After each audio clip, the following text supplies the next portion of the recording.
మన దగ్గర ఓ housing loan తీసుకున్నాం.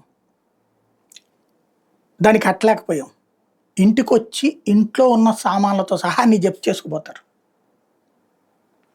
అదే పెద్దవాళ్ళ దగ్గరైతే ఓ 1000 కోట్లు అప్పు చేస్తే ఆయన దగ్గర 3000 కోట్లు ఉంటే ఈ 1000 కోట్లలో ఆయన 500 600 ఆయనో ఆమో అవతలకి మళ్ళించేసి ఓ 400 కోట్లే ఉన్నాయి అని చెప్తే ఆ ఉన్నంత వరకు జప్తు చేసుకుని శబాష్ శబాష్ అని సంకలు గుద్దేసుకునేటటువంటి దౌర్భాగ్య పరిస్థితి భారతదేశంలో ఉంది.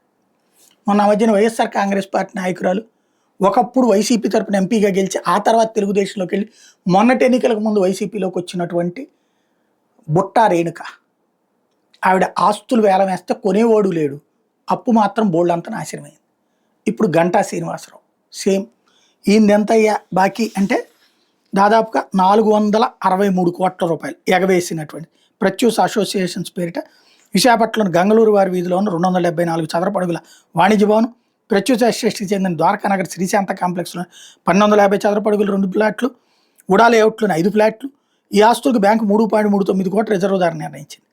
బట్ ఉద్దేశపూర్వక ఎగవేద్దాడిగా ప్రకటించాలని ఇండియన్ బ్యాంక్ ప్రకటిస్తే అదేం లేదు. ఇవన్నీ కూడా పెద్దవాళ్ళకి చట్టాలు వ్యవస్థలు సహకరిస్తాయి అనడానికి సాక్ష్యంగా నడుస్తుంటాయి.